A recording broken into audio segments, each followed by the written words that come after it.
Hello, Dark Whisper story fans. Hit the subscribe button and join the creepy crew. Where are you from? Let me know in the comments. I am Megan from Portland, Oregon. I met Jake on Tinder. He seemed like an ordinary guy in his pictures, active and cute. There was nothing too smooth or fake about him. We clicked after chatting for a few days, and he invited me to coffee. We met at a cafe near my place. He looked just like his pictures. It was like we clicked. He asked me questions, made me laugh. He was focusing on me. I had had awkward dates before with guys who kept talking about themselves. Jake was different. No red flags. He was polite. Oh, he walked me to my car. No weirdness. I thought this might be the real thing. Thus, feelings were all that were left in me. I was happy on the third date. I was relaxed enough to let myself be invited to his apartment. That was out of character for me. But I trusted him. We were greeted. At first it was like a new start. We watched a movie, ordered in. I found it all so straightforward. I started to sit though. Jake began complaining about his landlord. That was a harmless complaint. But then he began whining in long stretches. And upon my acceptance of this, he made it clear that he wanted a few $100 from me. I laughed. But Jake wasn't joking. It felt like a sinister sign of things to come. I told him I just met him. His look changed. He rubbed his head and scanned me. "You seemed cool, but I misjudged you," he said. I felt he was using me. I told him money should not be part of this. He let slip the heart-stopping words. "I have personal things about you. The pictures you sent me, delete them?" I froze. If they got out, my career and reputation would be at stake. I feigned laughter. "You are joking, right?" His sly smile answered me. "This is no joke. I will delete after we have come to a solution." I was about to be out of here. I reached for my purse. I must leave now. His hand grabbed my wrist. It wasn't that tight, but it was strong. I knew he didn't want me to go. "Stop being dramatic," he said. "We're just chatting." I pulled my arm away, saying, "Calm down, and I'll see you later." As I left, I repeated, "I'll see you later." I didn't look back. I walked slowly, trying not to show how scared I was. But inside, I was shaking. Once in my car, I locked the doors. My hands trembled as I checked my phone. I had a new message from him. "Megan, think about it. I don't want you as my enemy." I was anxious. This wasn't just a bad date. There was something frightening about him. I hardly slept that night. Every time I shut my eyes, I saw his smiling face and felt his grip on my hand. I kept checking my phone, both afraid of his message and scared to miss it. In the morning, I knew I had to tell a friend. I called Laura. She was so mad. "We need to find him. Let's search for him online." But when we searched, I felt uneasy. His Tinder account was gone, as if it never existed. His number linked to an old Craigslist ad under another name. No Facebook, no Instagram. The last name he gave me was useless. Jake in Portland led nowhere. My worry grew. I had never talked to such a man. When I told the police, they listened, but their answer made me sick. "Unless he's threatening you right now." The cop is saying that there is not enough proof to call it harassment or blackmail. They just said to block him and call if he threatens me. I am not satisfied with that. Later, I got a message saying, "Bad move, Megan." They sent my family and boss's email address to me. I panicked. I broke down. My friend Laura told me to just pay it to get rid of it. I reported again. The police paid attention this time. He had previously been causing problems for other women. One woman moved states after he sent her photos. Jake was really Daniel H. Asian. Women were subject to blacks by Eric, who stole money from them. He was finally arrested at his flat with many telephones, Idahos, and pictures of hundreds of women. I thought I would feel relieved once he was in jail. Unfortunately, it was too late. Eric had already exposed a number of my pictures online.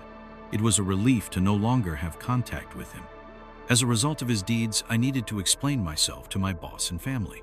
They were deeply troubled, for my work image was dented badly. To top it all, Eric was bailed out soon after I had shifted out of my place. I changed my number, which made me feel uneasy with the notion that he could still be observing me. "My name is Catherine. I currently stay not far from Denver in Colorado. I met Eric on Tinder. He won me over by being so charming and nice. The way he spoke about life made me feel understood. Unlike other men who were mostly after hookups, He showed genuine interest in my views and experiences. After a week we spoke on Tinder.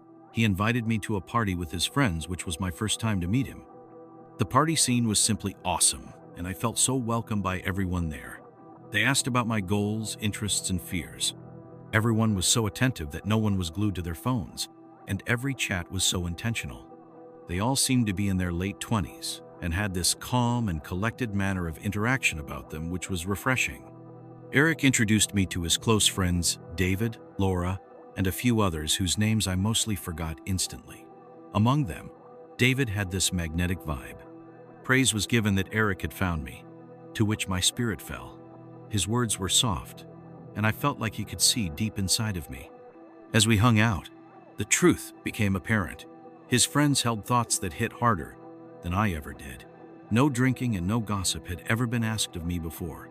They were interested in real talk about life and growth only. One night, Eric invited me to see a group of people that would seem too intimate and private for my taste. To him it seemed that there was a great deal more underneath the surface than what their ordinary gatherings indicated. The venue was incredibly cozy with candles. When I walked in, they looked at me with friendly smiles on their faces, as if they were anticipating this moment all the time for ages. Eric introduced me, but somehow it was different this time. It looked like I had previously belonged nowhere among these guys, yet they welcomed me warmly. They expressed how pleased they were that I came, which made David stand up and share how one day or another each person here had been through hunts for life's meanings, which finally ended in them finding out something more about themselves. They put out the lights at the gathering.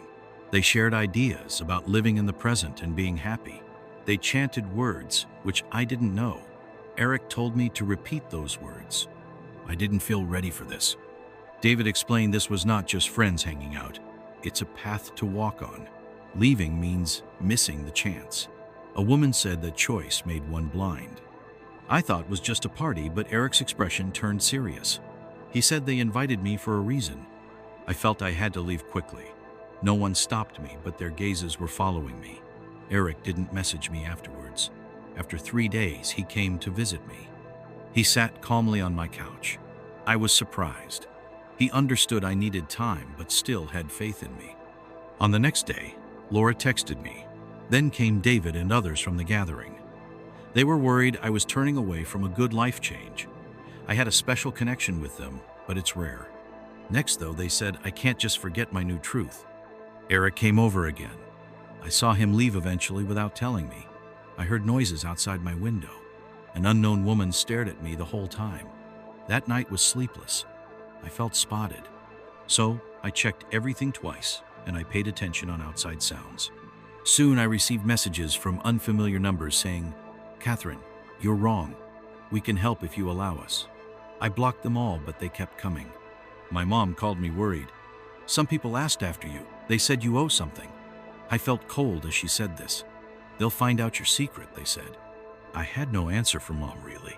Later I went to police with those frightening texts now, but they didn't do anything. Just advised, unless people hurt or come close, it's only creepy. On that night when I stayed at my folks' house, feeling of what I had done is just hitting me hard. The thing was, my dad was not sleeping, and I stayed with him for the whole night. He held talks with me as we watched those cars passing the house while my mom, through sleeping, chuckled softly. It was around 2 in the morning. A car parked in front of our house for about a minute before leaving, I said. Next day, I woke to damaged tires. I then called Eric. I cannot recall exactly why, maybe I just wanted to check things. He answered straight away. "I can tell you are scared," he said of me, as though he was in my mind. I told him it did not matter if I run. I would meet up with this in the end. "What do you want?" I angrily asked him. "It isn't really for me. It's for you," said he. His voice was calm, and I thought about it. "You are at a crossroads," said he. "Either take the right course of action or keep pretending there is nothing happening around you. Leave me alone," I said, shaking. "I hope you don't regret it," he told me. 2 days later, a man called my mom from an unidentified number and told the need has to settle my debts, otherwise there would be serious consequences. I gathered all my belongings and quit my job via email. Only my parents were aware of my whereabouts. I drove for 14 hours straight, stopping only for gas. I crossed state lines to start anew in an unfamiliar city. I changed my phone number and deleted Twitter. However, I created a new account to remain incognito. Despite it, I still receive calls from unknown numbers. Most of the time there's silence, but I heard a voice once saying, "You still owe a debt." My name is Holly and I live in Seattle. I met a handsome guy named Zach on Tinder. He was witty and we clicked instantly. Our date was at a cafe downtown. We chatted easily about movies and trips. He seemed sincere in wanting to know me. At the end of our meeting, he quickly hugged me and suggested seeing one another again. Zach invited me to dinner at a trendy restaurant with a lovely vibe. The evening went wonderfully, just like our first meeting. We talked comfortably. I liked him increasingly. After eating, Zach wanted me to stop by his apartment for a moment to get something. It seemed calm and normal when we passed his place, and it happened to be one of the serene locations in the city. The old structure was fine, as it appeared to have been recently fixed. Nonetheless, it felt strange when we entered the house. The room was too perfect. It lacked any personal touch, such as decoration. It looked like a rental or temporary stay. I wanted to ignore this feeling, but as I continued looking around, I was forced to bend and behold a pair of women's shoes that had been carelessly left behind. It appeared that someone had removed them in a rush. A girl then suddenly appeared from the hallway, but she had red-rimmed eyes like she's been crying, and her hands were shaking. She looked at me, then at Zach and back at me again. She opened her mouth to speak, but Zach cut her off abruptly by stepping between us. He told her not to worry quickly in a dismissive and cold tone.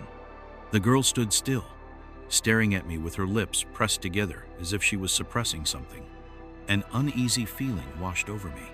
The girl's quiet stare and Zach's interference were a bit odd. My instincts told me that there was something terribly wrong deep inside my stomach. I felt the urge to leave, I said as I tried to remain calm while taking a step back towards the door. But Zach just stood there smiling, the same charming smile he had just given me during dinner, only it felt different somehow this time round. She looked at me as though she agreed. I hurried to the door, yet Zach caught my wrist. "Where are you going?" I said. "Home." He tightened his grip. In the hallway stood a man with a shaved head. He had no expression and remained silent. The girl cried out in pain. I wasn't dreaming, therefore. That was horrible. "Let go," I yelled at Zach. He laughed. "Calm down, Holly. We're just hanging out." The man moved deliberately. I was terrified. Lunged at the door, but Zach was quicker. He turned me around, twisting my arms. I screamed. The girl suddenly stepped between us. "Stop," she said with a trembling voice. "She isn't like the others." Zach hesitated, looking back and forth. My feet chance elbowed him. He groaned. The grasp loosened. I ran toward the door. I heard them cursing behind me. I fled the flat. I ran down the stairway and out of the block. I met some people on the street. I fell over. A man caught me. It was good to see them. I looked back. I wanted to tell them about what had happened. I was breathing fast, though. By chance, I caught a glimpse of Zach and his friend resembling this guy in a window. They shut the curtains slowly. I was later told that it belonged to my daughter being in the lounge where she was last seen. Their plan had worked out very well. I'd imagined it as I followed them on foot. The police discovered evidence that somebody was living in their residence. It was mattresses, takeout containers, rope, and other IDs of ladies. The identification was not mine, but belonged to those who were missing. The police did not find Zach or the friend. They gone without leave a trace. This kind of thing has remained hidden. Never told it they weren't spirits. I no longer use Tinder. I am Julia. I stayed in San Diego some months ago. I used Tinder and matched a guy called Tom. He appeared decent, polite, and funny. We chatted for a few days and then he asked me for dinner. It was an informal, comfy place to eat in downtown. Tom was charming and asked about my job and my hobbies. He remembered small details from our chats. I felt ease with him and had no doubts about him. He paid for dinner as I got NBSP out my purse, but I was shocked when I noticed he had NBSP not channeled my thoughts at all. This fact gave me the creeps. The next day, I saw Tom outside, and he said he was surprised to find me there. I felt like he was watching me. I smiled and chatted for a while, but it did not last long. On Saturday night out, I came across him again with friends. He called me out, surprising me. I I'm sorry. I did not know how he always seemed to be where I was. This situation is making me a bit scared. I am scared because Tom is watching over me.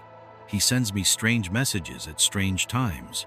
For example, he sends me texts saying he saw me in the store when in fact I was not there. On my way home from the bus stop, I felt like someone was behind me. When I looked back, I saw Tom. I walked faster, and so did he. I rushed to my apartment and locked the door. I was terrified. I looked out the window and saw him staring at my apartment. I could not sleep that night. I was on edge every time I heard a sound. The following morning, I went to the police station. I told the officer everything about Tom's stalker behavior. He listens to me but did not seem concerned. He said Tom had not actually hurt me or threatened me. Therefore, there was nothing the police could do. I felt more alone than ever. That night, I texted Tom. I begged him to stop. Be still, my beating heart. His interruption rang too close to my nerves. I need my freedom. He came online for a few seconds, but just as soon as he came, he vanished. During this period, I started letting my guard down. More or less, this lasted for quite a week until one time. I got home late and discovered a small gift box by my door without a card. Inside it was a locket in shape of a heart. An avalanche of anxiety pelted down on me immediately, and I realized it was from him. Thus, I had to move out. I made my way to another place. Although I incurred extra expense for the outstanding rent at the previous apartment, I had no plan of staying longer in the place where I was exposed to danger. My new apartment was safe from what I could assume. I adapted to the new place as I tried to live a life hiding from what frightened me on social networks and dismissed the threat of stalking. However, it was not like that for one day when I went out to the parking lot. I heard footsteps of someone hurrying towards me purposefully. I turned to face him. It was him. I wished that I could become a statue at that moment. In silence, he approached me, gazing weirdly blankly, with no facial expressions, trying to pass across his message. He ran at me with a knife. I screamed. My neighbor heard, came out with a bat. The guy ran off. This time the cops took me seriously. They found him, but too late. I moved town, started a new life. That is how 3 years ago my anxiety started. I felt watched, kept checking around me. I used if roots, home locked doors. No more dating apps for me. Hello, I am Edward from Salt Lake City. Had a date with Marissa. She seemed nice, but not much spark. Just a chat, nothing weird, no second date. A week later, strange things began to happen at work, at home. One night, someone dragged me from behind. 2 guys beat me, told me give them wallet and phone. I was terrified, shaking while handing them over. The guy with the knife took my phone and ran off into the dark street. I fell and lost consciousness. In the hospital, I was told I had a mild concussion and bruised ribs. Police questioned me, but I only remembered that they seemed to have been waiting at the exact time I left home. Since I had told Marissa where I lived, the police thought she could have shared my contact with the thugs. Marissa's inquiries about my schedule and home made them suspicious. Other guys knew my whereabouts when Rachel used dating apps. This idea made me nervous. I was left heartbroken when I came back from the hospital. I wanted to find out what was going on. I did a reverse image search for her pictures, but nothing was found. My online search led me back to Tinder. It took me days to find her again. The name was now Lena. The photos were the same, though I figured that she was not telling the truth. I made a fake Tinder account. We matched and had a casual chat. I asked her where she lived. She answered, and I sent the pictures to the cops. Others were also victims. I posted locally on forums and Reddit to seek more people. 2 of them I got had bad experiences. One was held up at the point of a gun. The other's apartment was robbed when he was gone. They had dated her with other names. In the end, police started to investigate. They opened a case. There wasn't much to lead them. No true identity and no solid proof she was engaged. I was running away. Evidence was pointing at me. Then I got an anonymous call. The voice said, "Eddie?" It felt threatening. The call ended. I'd moved out a month later. I found the real culprits. They fled to another city. I lost thousands in medical bills and stolen items. I felt insecure now. I won't use dating apps again. I don't tell new friends my address. I still get strange calls sometimes. Someone knows my name and old address. I'm Christina from Austin, Texas. I met Eric on Tinder. He was a normal guy in an office. His messages weren't too flirty. We talked for 2 weeks. Then he asked me for drinks. The bar was busy. He was already up at the high table. He looked like his pictures. That was good. He has a talent for music. In another pub, there's the Beer Tree. The pub was modern with LED trees. The game was unique overall. The ambience had an old-school vibe. I talked little, but he engaged me. He inquired about the subject of my education and the job I performed. I mentioned 80s music, which he recognized. The laughter was vigorous. It was our second date as well. I'd similar conversations. Next day he called. Things seemed natural. The chat was flowy and easy, going along with norms. To conclude the evening, we went to see a movie that enthralled me greatly. I would love to watch it over again. The sentiments conveyed were relatable. His dark hair and nice smile linger in my memory. He made me feel as if he was just an ordinary guy chatting with a friend. We spoke of our work and pastimes. He asked the right questions, unlike interviews. Eric, a marketer, talked of office politics. We laughed about jobs. I don't drink whiskey, but I didn't want to seem picky. The first drunken binge made me both dizzy and relaxed. When I finished my drink, Eric called for more. It felt different. Heaviness and fading vision. Eric was watching me closely, his smile gone. I blinked at him, blurry from the drinks. There was still something wrong with me, even though it was just a bit of booze. My mind was all over the place, slipping away like soap when you rinse your hands. They waved goodbye, and I felt awful. I had planned to go home. I had doubts. Eric paid and left too. I woke up in a dark room. My head hurt and my mouth felt dry. I did not recognize it. I lay on a couch without shoes. My heart raced. Where was my phone? The room was dim and had old furniture. There was a glass half filled with water. My throat burned. I heard footsteps. It was Eric. His shape lit by another room's light. He looked calm. "You are okay," he said. I tried to stand, but my legs did not work. "Where am I?" I asked weakly. "At my place. You didn't feel good. I took you here. You were better off waking up alone in an Uber," he replied. "Take me home, please." He shook his head. "Just relax. Sleep it off." I was scared. I was in trouble. I needed to stay calm. I was sluggish, but my fear was cutting through the haze. I said, "I need to leave this time firmer." Eric sighed and rubbed the back of his neck. "You are nearly unconscious on the bar," he said. I clutched the couch's arm to rise, but I was so unsteady I was going to fall. My body was messed up. I was intoxicated and on drugs. Eric shrugged when I asked where my phone was. I knew it was a lie. I had to get out. I asked bathroom. I wanted to persuade him. He hesitated, then pointed down the hall. I nodded and moved to the bathroom slowly. Inside, I slammed the door shut and turned on the shower tap to drown the noise as I moved to the wash basin. I stared at myself in the mirror and realized how gruesome I looked. I looked sick. I checked the window, and it was too small to fit through. I looked in drawers but lost hope until I saw a phone on the sink. My heart raced as I grabbed it. The screen was locked, so I tried holding down power and volume. Emergency call 911. I whispered to the operator, "Help, I had been drugged." There was movement outside with a knock at the door. Miss I called her, asked, "Is anybody at home?" I looked for my phone while praying Eric would not hear me over the running water. Eric was the one holding me captive. Then loud banging on the door made Eric swear silently. He wants to know what's happening in the bathroom. I told the operator Eric, my captor's name. He is the one I met on Tinder. The door was locked. He tried twisting the knob and got angry when it did not yield as expected. I knew I had to get my hands free somehow. I grabbed a glass jar from the sink, hoping to escape, when suddenly there were two new noises. There were police knocking at the front door, which startled Eric, who stepped back away from the door in silence. I could hear officers come in yelling and crashing down things as I slipped past them into safety. The police caught Eric and arrested him when I got out of the bathroom. About 2 months passed. I met Eric through Tinder. He appeared like the ideal guy. In the beginning, Eric showered me with lots of attention and gifts.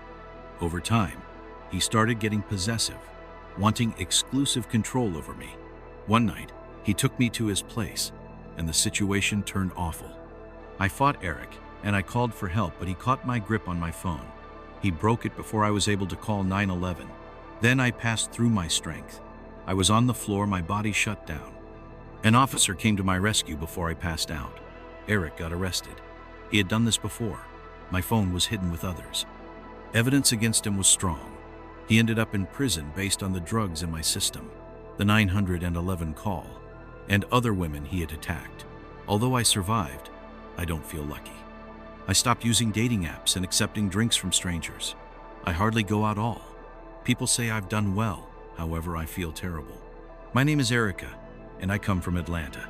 The man I met on Tinder seemed so perfect. He gave me flowers and surprised me with nice things. Initially, I was under his spell, but something felt off. He never took me out of his place. When I teasingly asked him about it, he laughed it off, saying he was messy at home. One night, I saw a message on his phone that read, "Don't forget about Alice." His reaction as he saw me looking was too swift and defensive. When I asked him about Alice, he nervously brushed it aside. The truth is, he was not truthful about being. This is going to be boring. I recently heard a thing at work that Nate is in marketing.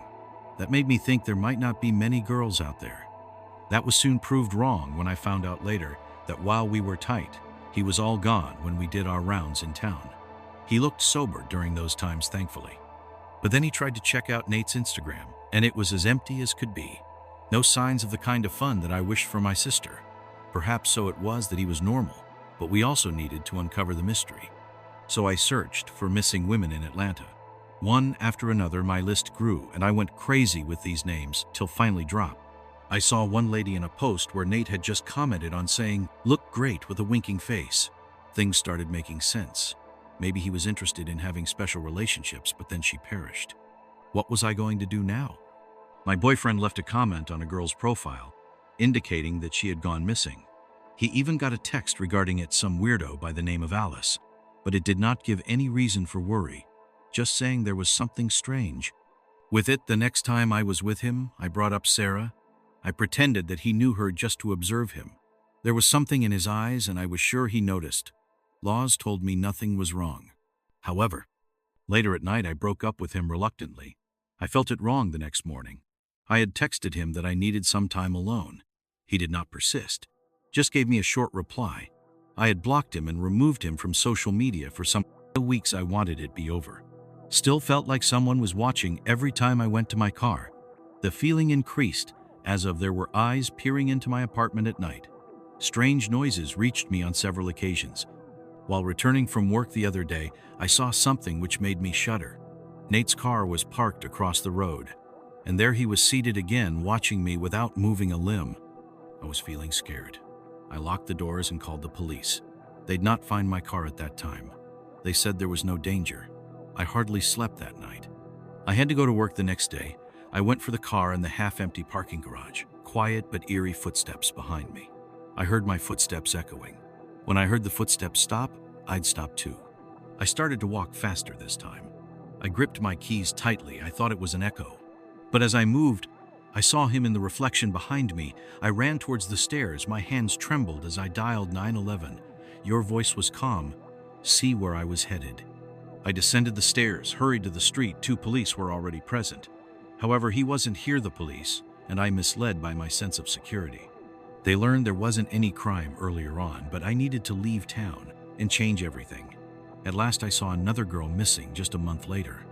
The same age, and from this locality when checked on her social media. My heart dropped seeing my abuser liked her post. I'm Sheila in Chicago. I met Vincent on Tinder. He seemed perfect and charming. His social media showed fun travels and friends. We chatted a while and he asked me out for dinner. He picked a place I liked. It felt nice, so I said yes. Vincent came with a friend's car. I was cautious at first, but he made a joke about not being a killer. I felt at ease. He was easygoing, unlike what I was used to seeing in church boys. In the car, he complimented my dress and played jazz music. His scent was amazing to me. I didn't think we would date again, but I planned to be kind to him this time around. When we first met, he looked very calm driving, but within 10 minutes it dawned on me. We were not heading towards the restaurant at all. Instead, we were going in the other direction. For some reason, this got me anxious. My instincts were telling me something was not right. Hey, isn't the restaurant downtown? I asked in a light tone. Somewhat, he replied, while still looking straight ahead. But we are going the wrong way, I pointed out. Trying to laugh it off at that moment, he turned his face to me, a bit smiling oddly. "You got in my car," he said slowly with an almost playful tone. This sent chills down my spine, my stomach dropped. I wanted to reach for my phone, but he glanced down smirking. "What do you need it for?" I felt like my heart stopped. I forced myself to stay calm as I tried focusing on the road in front of us. But as we moved further away from town, it was becoming clear that we weren't going to a good place thereafter. I asked that we should go back home instead. He just chuckled. I told him to stop. He ignored me. Air in the car felt thick. He sighed as though my call was an overreaction. I heard him grumble, tell me we were making a detour. My hands had moist palms. I thought of opening the door, but we were going fast. So many thoughts ran through my mind. I could call someone, but suppose he snatched it from me. I could shout, yet nobody was there. I could fight, but he was stronger. Suddenly, he took a narrow road. It was dark and without houses, just trees. My heart raced. "Where are we going, Vincent?" He said nothing but kept driving. I needed to act. I clutched my phone tightly, but he took it without looking at me. Panic shot through me. This was not some bad date or misunderstanding. I was in real trouble. My throat felt dry. My heart pounded. "Let me out, Vincent," I asked. He sighed, almost irritated, saying, "Relax and stop making it hard." I was scared. I couldn't move. I looked at the door handle, but it was too fast to escape. He turned sharply onto a dirt road, which took us further into the wild, with trees closing in on us. It was black outside. No houses nor lights, and only trees everywhere. "Where were we going?" I whispered. "You will know." I had to get out. I opened the door. Vincent caught my wrist. He was strong. I jerked, but he drove with one hand. It felt as if he had done it before. I couldn't be the first one. I scratched his face. He hissed and covered his eyes. I jerked the door hard and jumped out. The gravel scratched my skin as I fell. Pain shot through my side, but I managed to run. The tires began screeching. I did not look back. I dashed into the trees. My body hurt and was breathless, but I kept running. He was behind me, crashing through the bushes. I could die out here without being found. Then I saw a house. It was really there. Big house down a long road. I was so weak I could barely walk still. I clawed my way up to the porch. I could just barely climb the steps before knocking on the door and crying incoherently for help. I heard footsteps inside. The light went on, and a man opened the door. The puzzled look on his face turned to panic as he saw me trembling and bloody. "Oh Jesus," that was all I could say. When a car sped away into the darkness, the police came and took my story. They took pics of bruised body. They promised they'd get him, but if they did, I never found out. And that was not all. There was a woman got hold of me a week later via social media, having seen my story on the internet. She had gone on a date with Vincent months before, but never returned home. Her sister had been looking for answers since then. And now, after all that, I wonder how many others there are, or will be, because Vincent is still out there and I know he won't stop. My name is Tyler. From San Francisco some months ago, I matched with a girl on Tinder named Jess. She was amusing, and we got on each other's nerves at first. But then I realized we weren't suitable after a few dates. We had lunch one week, and I told her I didn't want anything serious with her. Further, she didn't reply, which indicated no awkwardness. So we kinda just let it die, the relationship, without any drama. Over a week, I got a message from an unknown number saying, "Hey, __, you think you can just ghost people?" I had no idea who it was. It was not Mitch, and I had not ghosted her. I thought the message might be from a bot or a spammer. The next day, I was sent another message from a different number saying, "You are going to regret treating women like __." It bothered me because I am not perfect, but I did not treat any woman badly. For a while, Jess crossed my mind, but that was not her way. I could not comprehend if it was the same person or the other one. In the next few days, several people sent me so many of such messages, and every one of them was distressing. At least there were a dozen of them or so. They included such things as, "Well, get out the truth and know me, you should stay indoors at night as you are a loser." These made me feel fearful. Next was, as for having all chats previously exchanged with Jess, there was nothing in their writings that had crossed my mind, and thus could not hurt. this could be more than that, the style too. Mitch had not been so active over that long a time. Also, my phone was bombarded with messages from different sites like Facebook, Instagram, and even my work emails. It was from people who laughed at me. Some were even angry, and well, others were furious. Someone had created fake accounts using both my photos and names. They posted weird stuff, offensive things, racist comments, aggressive DMs towards women, among others threats. There were also fake Tinder profiles under which my name had bios indicating looking for violence or else love breaking hearts, ruining lives. I felt violated and scared. I thought I was going crazy. I was reporting those fake accounts every way I could, but more and more accounts popped up. Then I got odd calls. Some people mocked me, others sounded real. Like the escort service or drug gangs, they had my number and names of jobs I never asked for. I told them it was the wrong number. They said I called them. One guy even read out our supposed chat. My workmates caught on when strange emails came from me, insulting my boss, my coworkers, and clients. One email said, "I know where you live." HR summoned me. They were worried. They thought I was hacked, but not totally convinced. I could see from their faces they thought I might have an online secret life that was going wrong. I wanted to report to the police. But how do you explain someone else ruining your life online? I began searching for who was behind it. I checked through my messages and fake accounts. I found clues. There were different insults in different paragraphs. I discovered a fake profile of Jess with her picture but different name and bio. At first, I doubted myself. I was alert. Jess's words and attacks were personal. I sent her a warning that she must stop. But there was another fake account. It messaged my boss accusing me of being a predator. I was called to the office, but security was there. They said I was ruining the company's reputation. My career ended that day. Things got worse afterwards. My bank account was locked. False credit card transactions occurred. My address was publicly shown with fake ads that I take drugs. People banged on my door. Some wanted to fight, others to party. When I called the police, they didn't care. One officer just noted down my complaint. But Jess continued her bullying. She switched off her phone and was inactive on social media. My accounts were deleted, but she kept haunting me. New accounts popped up with new emails and threats. I couldn't find a job or date. Every time I tried, drama came back. One night I sat in the dark all day trying to fix the mistakes, and the unknown number reappeared. This time I texted it back. "Still thinking of you, hope you're okay," it said. My stomach twisted. I couldn't talk again, just switched off my phone. I should face it. I'll never be able to escape it. I'm Daniel from Phoenix, Arizona. I recently matched with Candy on Tinder. She had blonde hair and seemed so cool.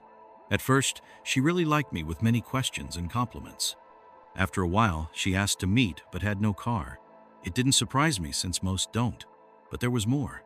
She showed me her location and asked for a ride. The area was downtown, and I did not know it well. I thought, whatever.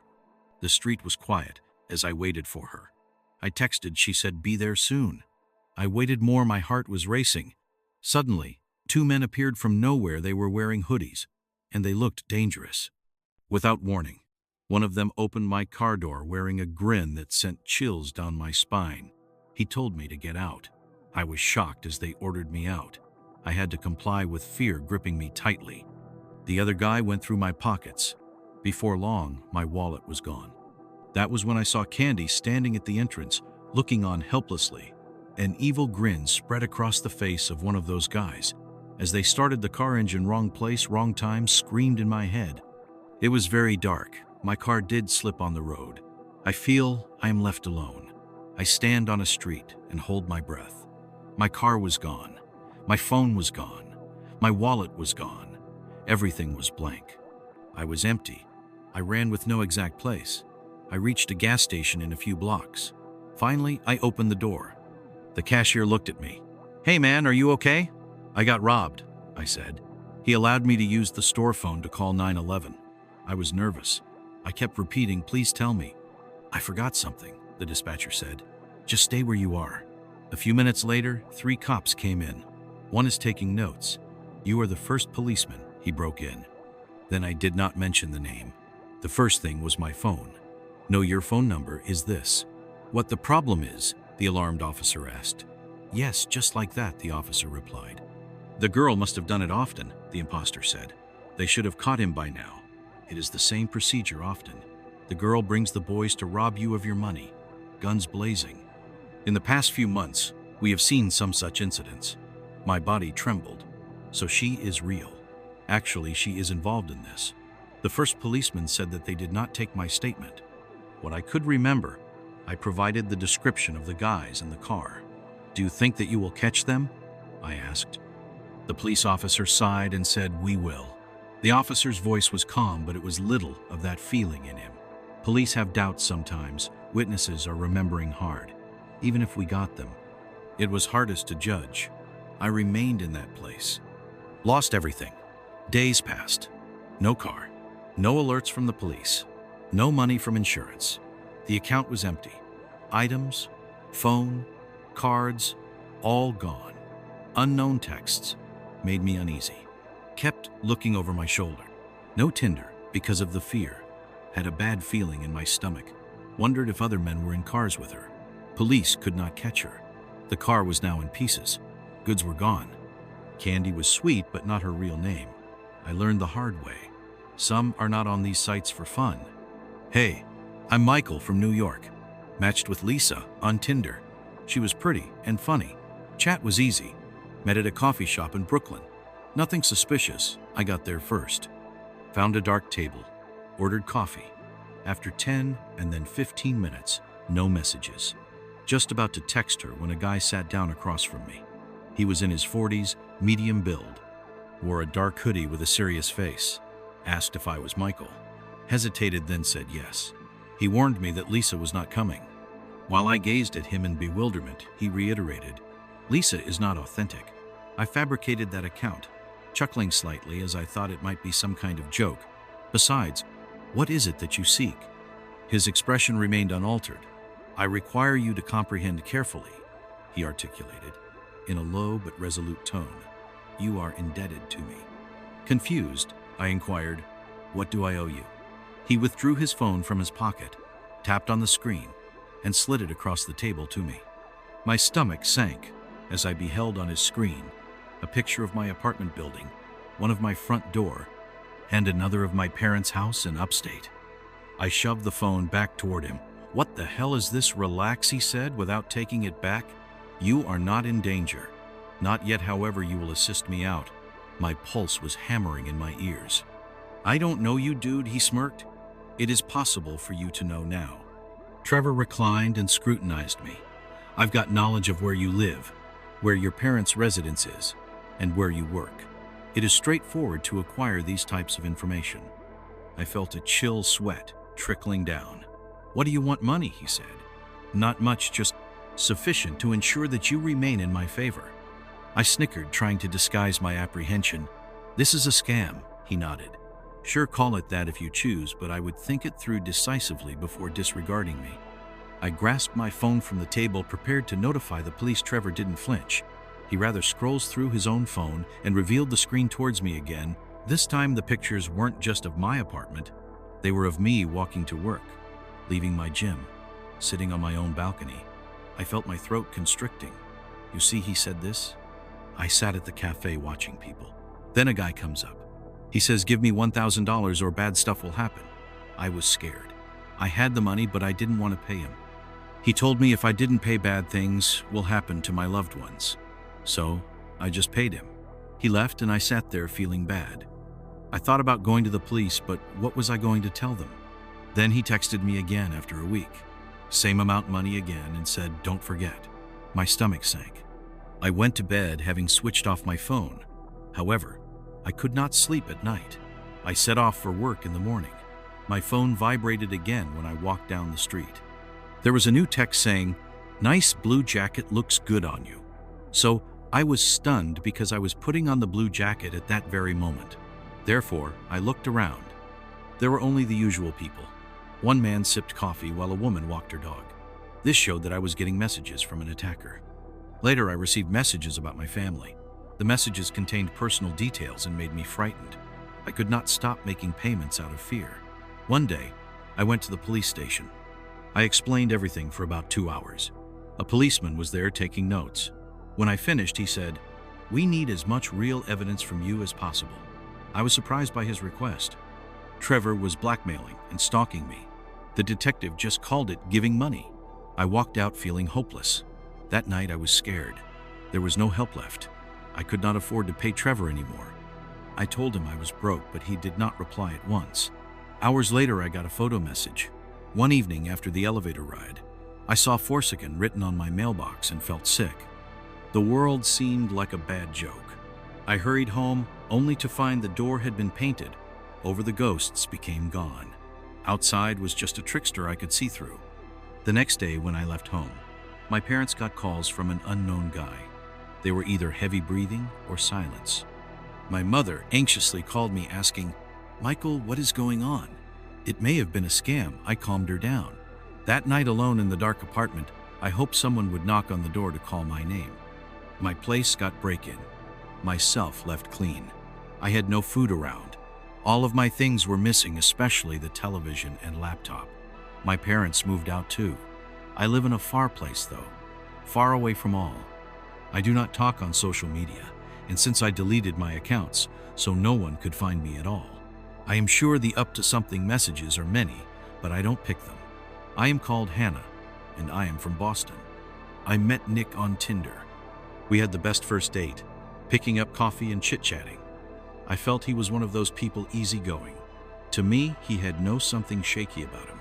With no impending feeling, I was invited by him again for a drive on one evening.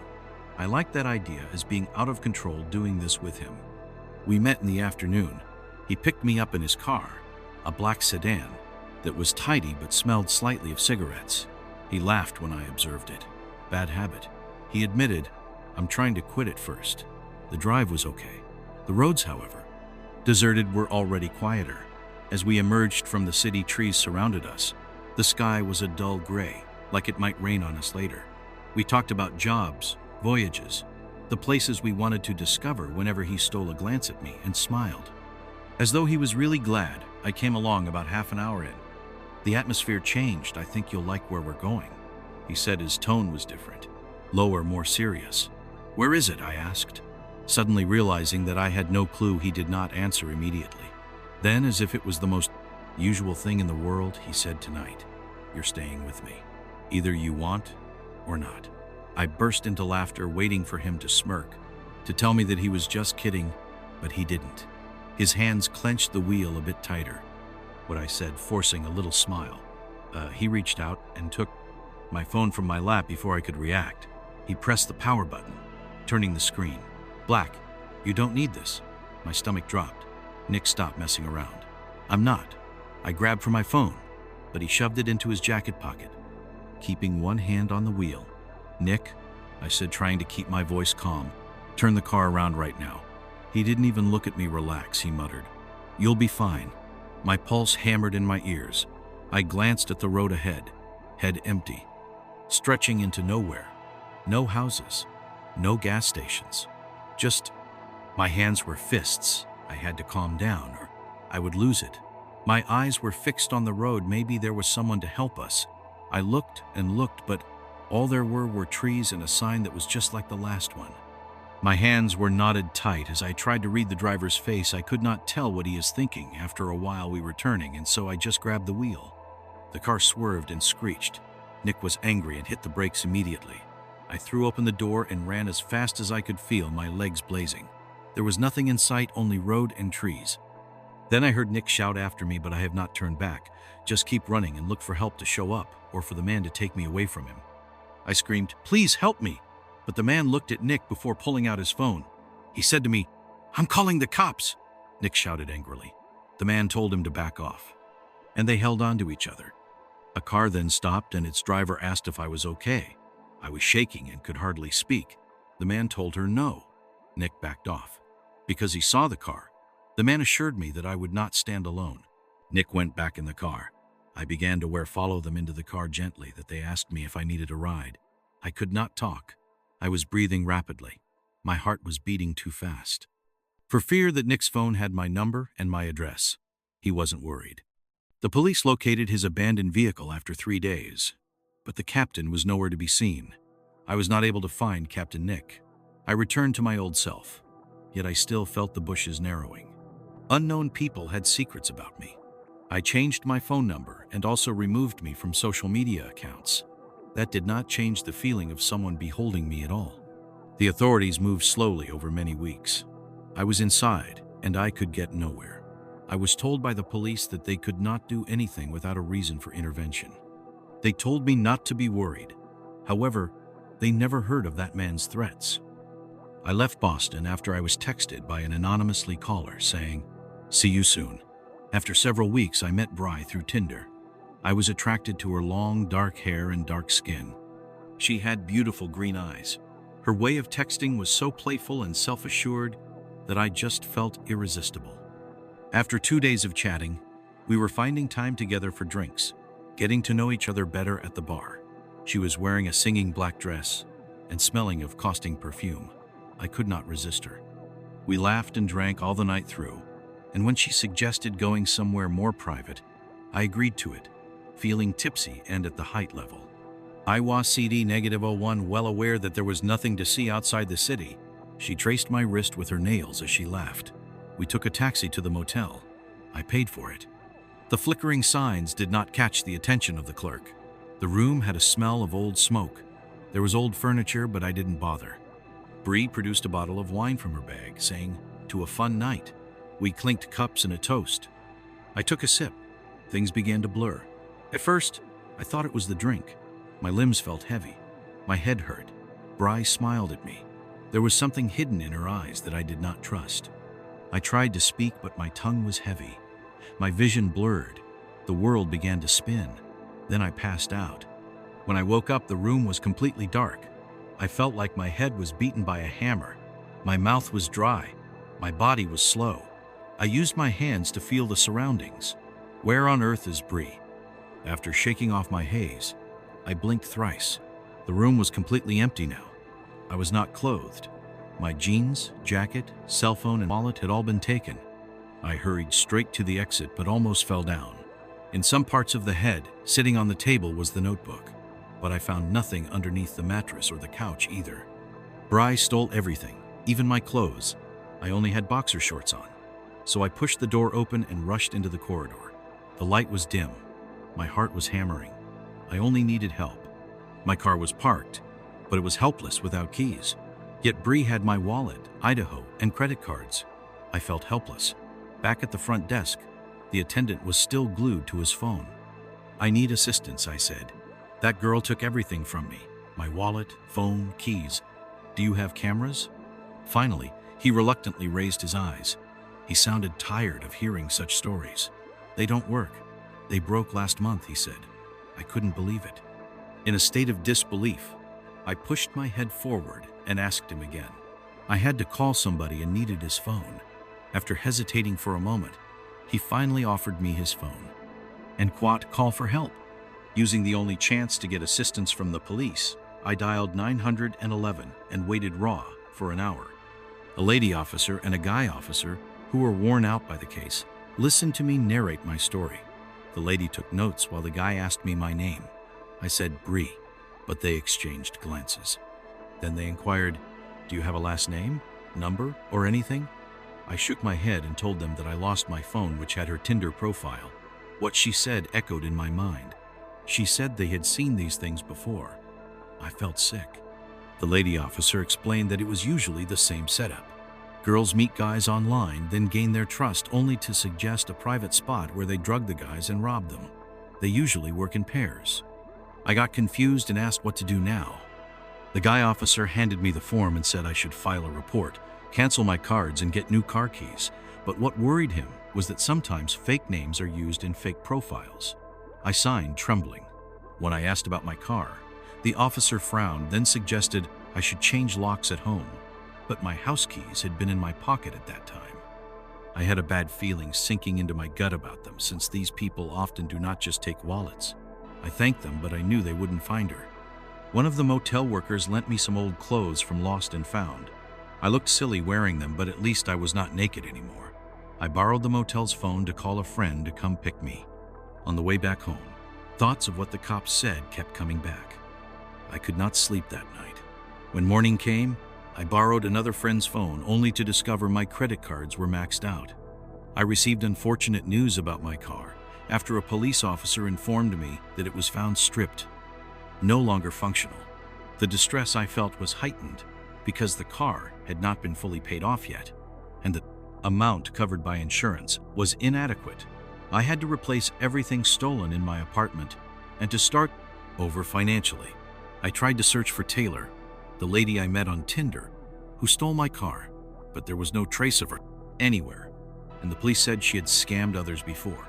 Her profile looked normal, and the date appeared okay, but it had turned out to be a charade. It just took one drink with Taylor, and a poor choice had resulted in my loss. Sometimes, I reminisce about the night I lost everything. It was too simple and occurred too quickly. Just one drink and one wrong decision cost me everything I had. She was nice by nature. When her ride fell through, she needed a lift home. I couldn't leave her stranded. It took almost 20 minutes to get to her house. She thanked me as we approached my vehicle. The ride proved dull since she hardly spoke at all. She also seemed engrossed in her phone. I missed one turn alongside the way which she pointed out. It felt staged in a way, probably because I took the route down some alley streets rather than main roads. Upon arrival at her apartment complex, she hurriedly undid her seatbelt and grabbed her handbag. "Thanks, Josh," she said with a tiny grin before exiting. There weren't any extravagant farewells or pledges to keep in touch. At this moment, I was backing up when someone's rear door opened suddenly. A person jumped inside without warning as I turned in surprise. I just saw his face, flat and greasy but incredibly scary. In the rearview mirror, some guy looked like he was around my age with long, shaggy dark hair, as well as piercing eyes. He had a knife held right up against my neck, scaring me like crazy. "Drive?" he said softly but somehow firmly. At first, my brain couldn't process what was happening. Then he pressed the knife harder on my skin. That was when I felt like I shifted into drive mode. I suddenly thought that Taylor was gone. She hadn't screamed, or she had just left because everything seemed all right. But then it hit me. This was no random occurrence. She had been arranging my arrival at this precise moment. As I drove on, there was a thin sweat film on my palm. The guy at the back was not saying much. He just told me where to turn. The streets grew dimmer and lonelier as we drove out of town toward the suburb, so I knew I had to do something but had no clue what. "Where are we going?" My voice was weak when I asked it.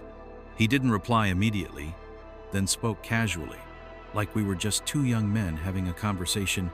"Don't worry, just drive." I swallowed hard. "I haven't got any cash." "You can take my wallet or phone or whatever you want," I said quietly. The knife remained on my skin. It wasn't so tight now, but was still a threat. I could feel my pulse banging in my throat. The driving went on forever in deserted streets, with rare streetlights giving no idea where we were heading. I looked at the phone on the dashboard but didn't dare reach. I felt so nervous when I brought the car to a halt. It was dark and there was no one around. The road was entirely surrounded by the woods. The man who sat beside me was breathing heavily on my neck. He commanded me to switch off the car, and I was terrified. He pushed the knife hard against my side. Sounds of the engine dying echoed through the stillness. He reluctantly drew the knife away from me. Though he seemed to sit relaxed now, I knew the danger of the situation. "Do you know Taylor?" he asked me suddenly. My throat became dry. I could hardly breathe. I did not reply straight away, but he continued with his story. He firmly thought she was unfaithful, but I knew her better than that. My tummy flipped over as I pondered on the meaning of his words. This guy blamed me for being the one she was cheating with. I called it out without thinking twice. He reacted abruptly while holding the knife safe in his grip.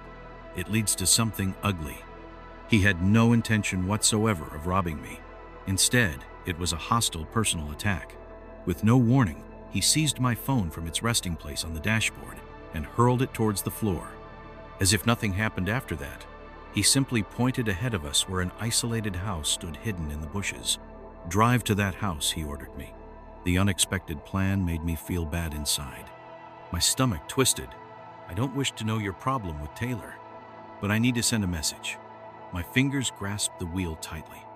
I longed to speed away, but the knife prevented me from fleeing. The house appeared run down with cardboard windows and a damaged car outside. I was unaware of the occupant's identity, though the tension during our drive was noticeable. He yanked the keys from the ignition, exited, and urged me to follow. I felt faint as I stepped out. He knocked twice at the door. A man opened it and looked like a smoker. He glanced at us, but then asked if he personally drove me in, which my captor denied, saying it was a spontaneous ride. Then this time he told me to step away and stay clear of his arm while directing the man towards the entryway. Inside, I could hear yelling and smashing things. My heart ricocheted in my chest while I stood still. I had no desire around for what was taking place. Outside, there were no cars or lights, and my cell phone remained in the car without activating itself. What now? Before I knew it, I was running towards safety. A bad guy found me while I was walking alone. He sneaked up from behind and pushed me. I fell down and injured my leg. He stuck a knife into it. I shouted for help. A car came by. I rolled into the road, waving my arms.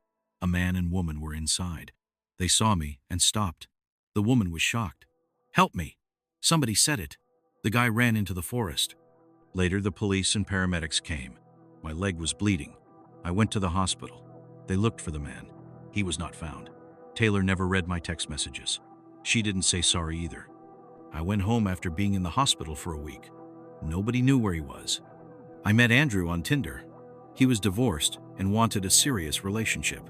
He was polite and made me feel special. We had nice dates, went to good restaurants, and he gave me small gifts like my favorite coffee and a book. A month later, he cooked for me at his place. It was very tidy. He had told me about his difficult marriage, but I found a pink lady's razor in the bathroom. That made me doubt if he was fully over his wife. He made it sound like he tried everything to save their marriage, but there were signs that she was already done. I talked myself into it being just old stuff left behind. I had to find out how long he had been divorced. Divorced. He thought for a bit. A gentle smile followed on his face. It had almost been a year. I tried to push away the discomfort in my belly. I wanted to have faith in him, but my phone suddenly rang.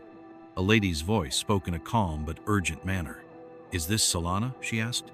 "You mustn't remain in this relationship. Exit while you still can." I was shocked. "Who is this?" I asked. "I am his wife." The phone went dead. My heart raced as I stared at the screen. I wanted an explanation. But how could this be true? His wife? He had told me they were separated. What did she mean by run? My mind spun with questions. Perhaps she was just an angry ex, the one out to destroy my life. That's what I thought all night. I confronted Andrew. He simply shrugged and rubbed his eyes tiredly. "That's just my ex. She can't cope with the fact that I have moved on. She always tries to ruin my new relationships ever since the divorce." He said this as if it was nothing serious. I started to feel stupid for mentioning it. Maybe I was overreacting and he was right after all. But then my phone kept ringing with unknown numbers. When I answered, there was heavy breathing. Then the same lady's voice pleaded, "Please listen to me. You don't know who he really is." Then she hung up. I started feeling uneasy around him. One night on the couch, he remarked, "You seem distant." His gaze bore into me intently. I replied, "No, I'm not," but I felt apprehensive. His expression had turned soft at first. Yet somehow my gut instinct told me something bad was going to happen. The creature warned me not to believe him. Her comment stayed in my mind, remark. The response of Andrew was too calm, too elaborate, which worried me. I decided to look into the issue a bit deeper. As friends with a few coworkers, I came up with a way of doing it casually. At first, they were not willing to say much, but eventually, one by one, they began to reveal some information. Andrew was not divorced. He was still married. His wife had genuinely tried to leave him several times, but something crazy seemed to happen each time. Like once her car was damaged, or her tires were damaged, or once and for all. There was something wrong with her case of infidelity. Wherever she went each time, she tried to go away. Something awful happened, either at work in office emails, or in responses in similar contexts. There were rumors about abuse. People said that she had been seen with bruises. At work, that she had been to the police before, but had taken too long to follow through with the report. Then I discovered something that made my flesh crawl. I was not the first woman whom he had loved while he was still married. Neither was I the first one his wife had found out about the last girl. He had been with nobody really knew precisely what had happened, but she moved away and deleted all of him from her life. She did not talk about it, she just vanished. It was high time I left, but ending it with Andrew was going to be difficult, though I started by slowly pushing him away, giving excuses not to meet up too often, just that he noticed immediately. Then there came all of a sudden he started showing up uninvited, sending me lengthy messages full of how dear I was to him, and how much he felt I was slipping away from him. His messages turned hideous. He said he couldn't withstand losing another person, and would do anything to see me that night. I broke up with him. He did not take it lightly. We met at a cafe. Was public safe.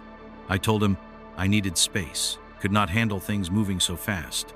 As for me, there was no change whatsoever. On his face, no anger, no sadness, just nothing. Then he came closer and said quietly, "Should you leave me, I will destroy your life." I said nothing. I simply got my things and left that evening. I heard someone pounding on my window. I went to look outside, but there was no one there. However, the next morning, I found that my car had been scratched all through the night. I started getting calls from strange numbers. I ignored them, but one voicemail got through. It was him. He talked about where I was hiding. The police said there was nothing they could do. He hadn't really done anything wrong. I felt unsafe. I changed my locks and parked my car in different places. One day, while leaving work, I saw him across the road. We made eye contact. He smiled at me, but it wasn't friendly. Just a cold smile. When I got to my car, he was gone. I knew he was angry. He was hunting me. I packed my things and stayed with a friend. Later, I moved to another apartment and got a new job. I changed my phone number. I deleted my social media accounts too. One morning, I found a note on my welcome mat. It simply read, "Found you." I don't know how he knew. I'm scared he's still watching me. I sleep with the lights on at night. My name is Mike and I live in Miami. A few months back, I matched with a girl named Brianna on Tinder. She had long brown hair and green eyes. Her smile was beautiful. I thought her profile was real. There were personal and travel photos. She had some posts with friends too. Messages were fun. We could chat for hours and laugh a lot. She told me her secrets, so I felt we were friends. We exchanged funny voice messages as well as video calls. I liked hearing her voice. We would sometimes talk at night. Yet I was curious about things in the background of her videos. There were pictures and decorations, but something was hiding. She told me about her dreams of owning a business and love for detective stories. She imagined playing the detective role while reading them. We designed my simulation with crime novels. She had missed our meetings due to sickness and family emergencies. She always kept on missing the meeting when I was very happy that she was just replying to me that she was sick busy. She really wanted to see me, however. This life kept on getting in the way of those plans. Therefore, she opened up to me about her past issues. Her ex-boyfriend used to stalk and threaten her. Hearing this made me very sad for her. I assured her that I was not trying to be a monster, hence I wanted her to be comfortable. The other night she said she needed financial help because of the restraining order costs. I offered to pay a few $100s for now. When she asked me for her flight tickets, then I figured she must have really trusted me. We had a good chat with her afterwards. Things took a turn for the better. She informed me that she was finally set to visit. That evening, she forwarded me a screenshot of her flight confirmation. I was over the moon. At around 10 p.m. prior to her flight that night, she called me sobbing. Her ex-boyfriend had discovered her trip and made the threat on her life. She therefore canceled her trip again. I did not find this convincing enough. There were some similarities between the profiles, but this one, for Brianna, said she was in Colorado. After looking closely at her posts, I found out that the real Brianna had a different life and job. Her boyfriend's post showed she wasn't single. I was shocked. I never talked with Brian, nor had I been in touch with Brianna before. I texted her asking, "Who are you really?" She didn't reply. I sent another message. "I know you are not Brianna. Tell me the truth." Still no answer except for a rude, "Don't text me again." I felt foolish. I thought she was my friend. I had shared my life details and even sent her money. I felt I had to get rid of that friendship, so I blocked her.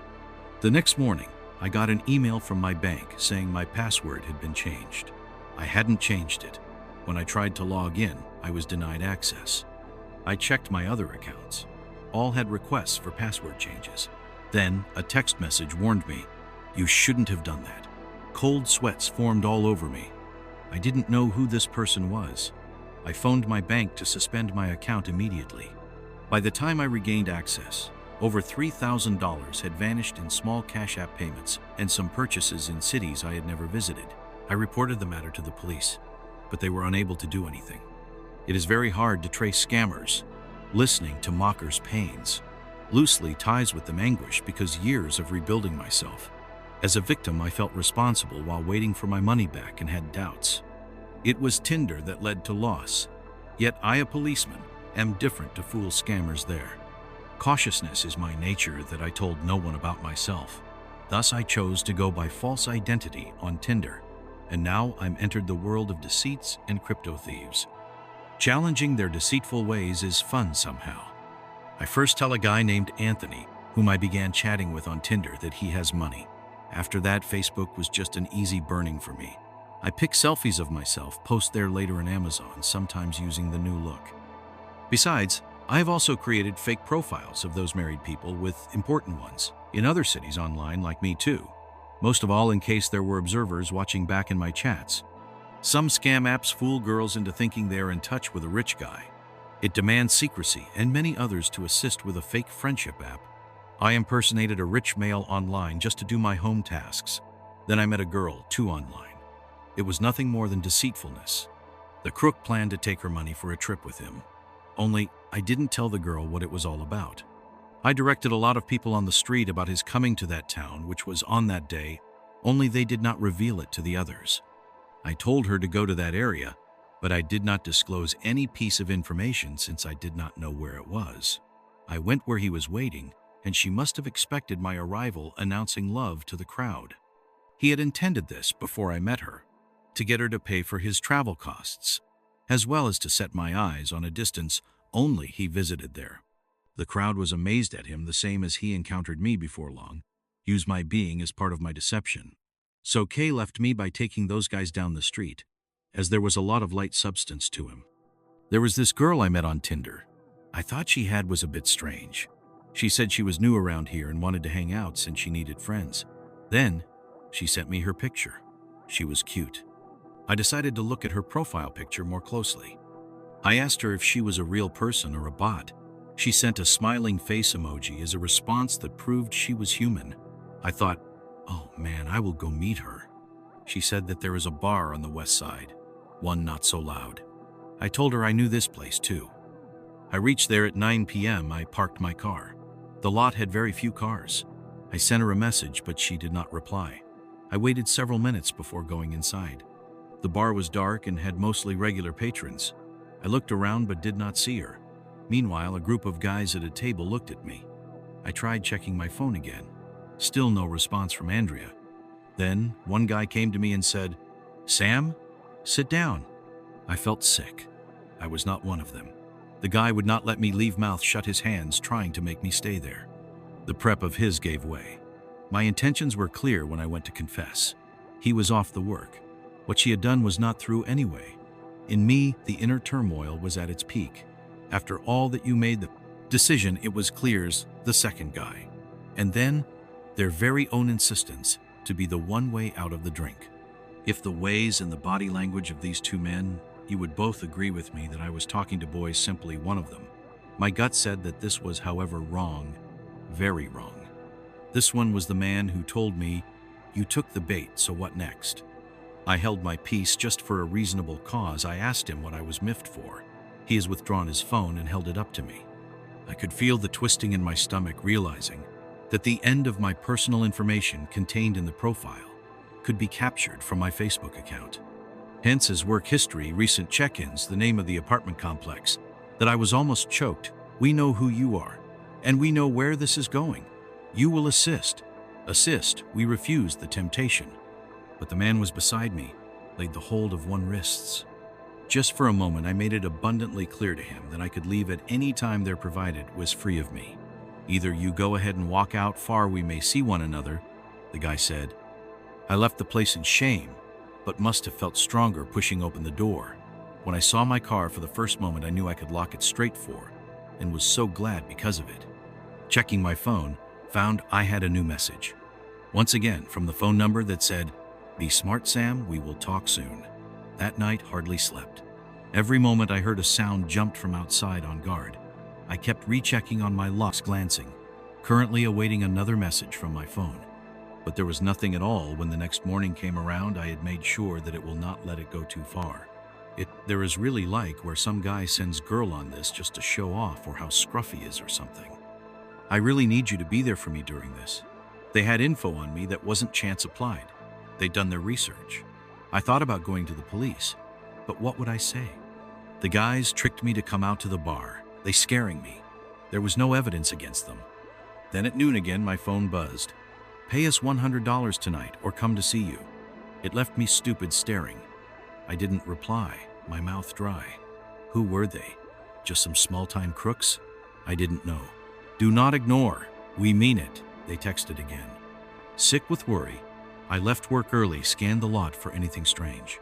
Shaking as I opened my apartment door, I saw an envelope slid underneath it. No name, no address. Just one picture inside. My building, my unit, my car in the lot. They weren't joking. They had been here. Full of fear, I sat on the couch, puzzled. If I paid, would they let me be? 10 times more money from me? Calling police was my last chance, I told them all. The officer seemed bored. "Do you know these guys?" "No, but they know me. My address and job." "Sorry, but threatening is not a crime. Unless they actually act on it, we can't do much about it." I snapped. I was on my own that night.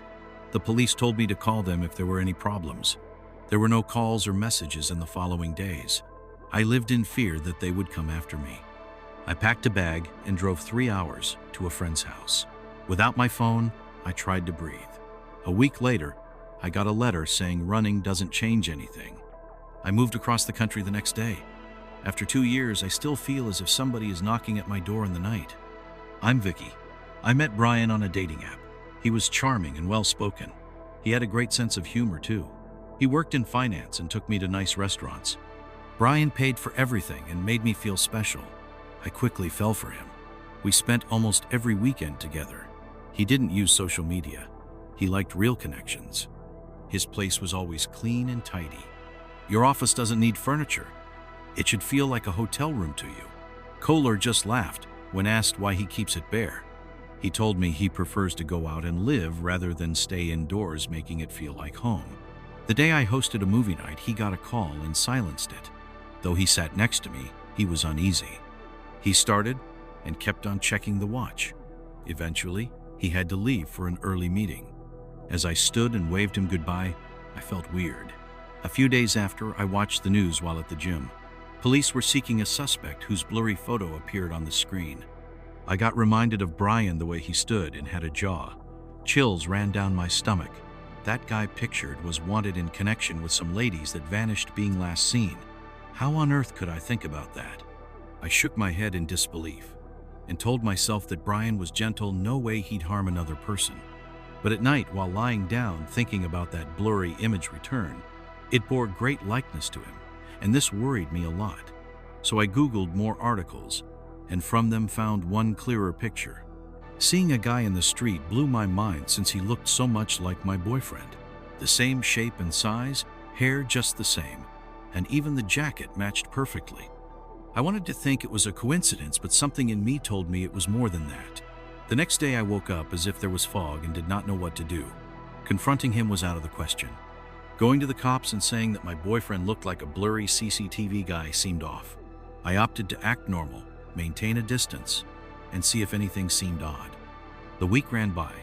I started to think about what I had done, but fainting geometrics of sheer walls knocked at my door. My paranoia had made me intrigued to find out who it was wandering late at night, so I stayed up until the knocking began.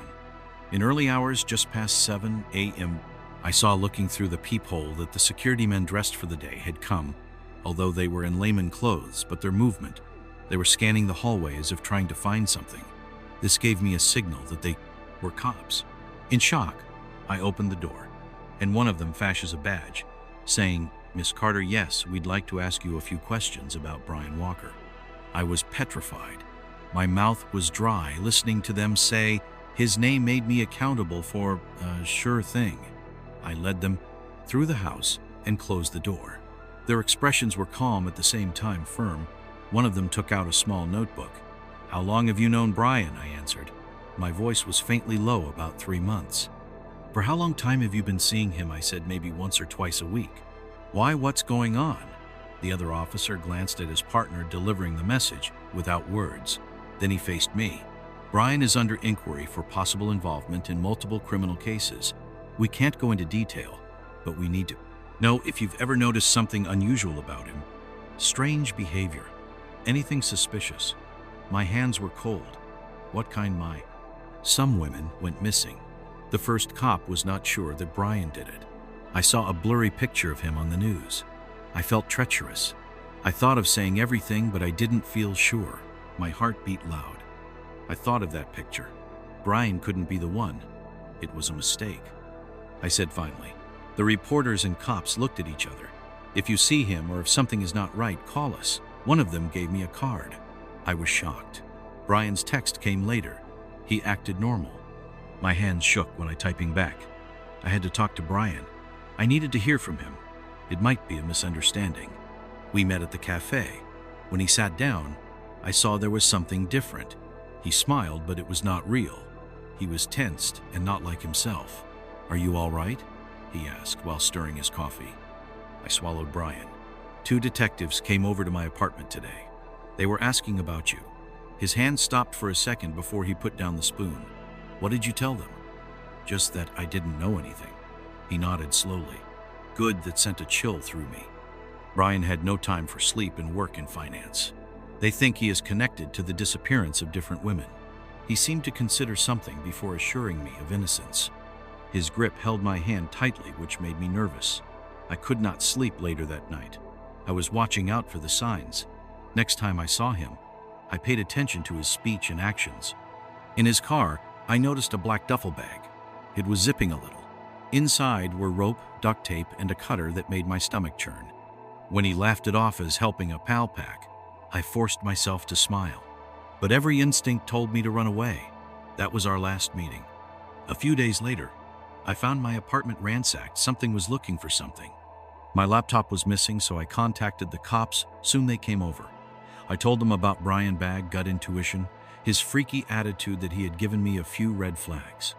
People I talked to seemed like strangers. They listened well and took my statement. Before they left, they warned me. There were cold shivers as I recalled the last words said before Brian vanished. For 3 months, there have been no actions, no social media entries, nothing at all. I relocated, changed my phone number, and installed double locks. But every time I go out of my house, I feel like being followed. Constantly considering the chances of not being caught is daunting. Kate's 26 years old, residing in Savannah, Georgia. An independent woman with quite a good circle of friends, did occasionally swipe on Tinder when bored, and that was how she met Dylan. At 31 years, he was a finance expert who presented himself with pet selfies and gym photos. They engaged in a conversation that felt real despite Dylan being quirky. After a week, it was decided that they would have dinner together at a casual bar downtown, but it wasn't the best one yet. The polite mannerism of Dylan was among the most exciting things about him. The conversation revolved only around me. He raised serious issues, questioning if I felt safe dating as strangers, and what I would do if feeling uncomfortable. At first, I laughed off his seriousness, thinking him too concerned husband-to-be. However, by the end of the date, I had already decided against meeting him again, since there was some creepiness feeling emanating from him. He was way eager about something. On their first date, he said work stressed him. She was not looking for something sturdy, which let him down.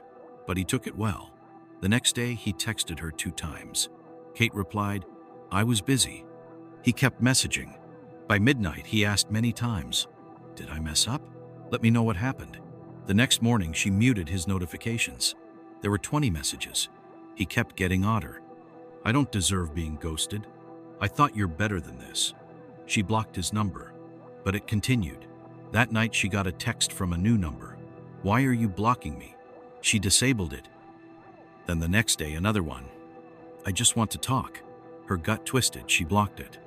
In the morning, Dylan sent her a DM on Instagram. He asked to follow her. After an hour, a Facebook request came in. She blocked him right away. Later that evening, on going home from work, she got an SMS from another unknown number. "You look cute in that green dress." She was frozen. She wore that dress. She looked around, but everyone was busy running and honking cars as life went on. But someone was watching her.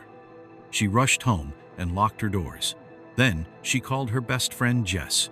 "This is crazy," she exclaimed. "You should go to the police, Kate." Kate hesitated. What could she possibly say? Some unknown guy from Tinder is being creepy.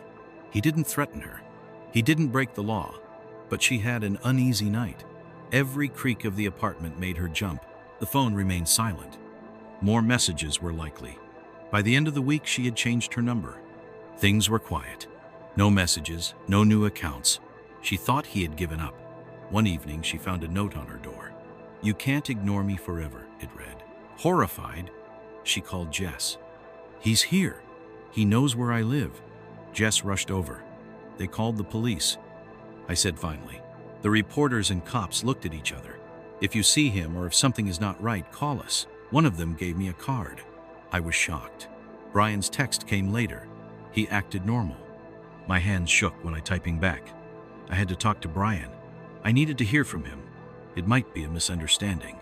We met at the cafe. When he sat down, I saw there was something different. He smiled, but it was not real. He was tensed and not like himself. "Are you all right?" he asked while stirring his coffee. I swallowed. "Brian, 2 detectives came over to my apartment today. They were asking about you." His hand stopped for a second before he put down the spoon. "What did you tell them?" "Just that I didn't know anything." He nodded slowly. "Good." That sent a chill through me. Brian had no time for sleep and work and finance. They think he is connected to the disappearance of different women. He seemed to consider something before assuring me of innocence. His grip held my hand tightly, which made me nervous. I could not sleep later that night. I was watching out for the signs. Next time I saw him, I paid attention to his speech and actions. In his car, I noticed a black duffel bag. It was zipping a little. Inside were rope, duct tape, and a cutter that made my stomach churn. When he laughed it off as helping a pal pack, I forced myself to smile. But every instinct told me to run away. That was our last meeting. A few days later, I found my apartment ransacked. Something was looking for something. My laptop was missing, so I contacted the cops. Soon they came over. I told them about Brian Bagg, gut intuition, his freaky attitude that he had given me a few red flags. People I talked to seemed like strangers. They listened well and took my statement. Before they left, they warned me. There were cold shivers as I recalled the last words said before Brian vanished. For 3 months, there have been no actions. No social media entries, nothing at all. I relocated, changed my phone number, and installed double locks. But every time I go out of my house, I feel like being followed. Constantly considering the chances of not being caught is daunting. Kate's 26 years old, residing in Savannah, Georgia. An independent woman with quite a good circle of friends, did occasionally swipe on Tinder when bored, and that was how she met Dylan. At 31 years, he was a finance expert who presented himself with pet selfies and gym photos. They engaged in a conversation that felt real despite Dylan being quirky. After a week, it was decided that they would have dinner together at a casual bar downtown, but it wasn't the best one yet. The polite mannerism of Dylan was among the most exciting things about him. The conversation revolved only around me. He raised serious issues, questioning if I felt safe dating as strangers, and what I would do if feeling uncomfortable. At first, I laughed off his seriousness, thinking him too concerned husband-to-be. However, by the end of the date, I had already decided against meeting him again, since there was some creepiness feeling emanating from him. He was way eager about something. On their first date, he said work stressed him. She was not looking for something sturdy, which let him down. But he took it well. The next day, he texted her 2 times. Kate replied, "I was busy." He kept messaging. By midnight, he asked many times, "Did I mess up? Let me know what happened." The next morning, she muted his notifications. There were 20 messages. He kept getting odder. "I don't deserve being ghosted." I thought you're better than this. She blocked his number, but it continued. That night she got a text from a new number. Why are you blocking me? She disabled it. Then the next day, another one. I just want to talk. Her gut twisted, she blocked it. In the morning, Dylan sent her a DM on Instagram. He asked to follow her. After an hour, a Facebook request came in. She blocked him right away. Later that evening, on going home from work, she got an SMS from another unknown number. You look cute in that green dress. She was frozen. She wore that dress. She looked around, but everyone was busy running and honking cars as life went on. But someone was watching her. She rushed home and locked her doors. Then she called her best friend Jess. This is crazy, she exclaimed. You should go to the police, Kate. Kate hesitated. What could she possibly say? Some unknown guy from Tinder is being creepy. He didn't threaten her. He didn't break the law, but she had an uneasy night. Every creak of the apartment made her jump. The phone remained silent. More messages were likely. By the end of the week, she had changed her number. Things were quiet. No messages, no new accounts. She thought he had given up. One evening, she found a note on her door. You can't ignore me forever, it read. Horrified, she called Jess. He's here. He knows where I live. Jess rushed over. They called the police.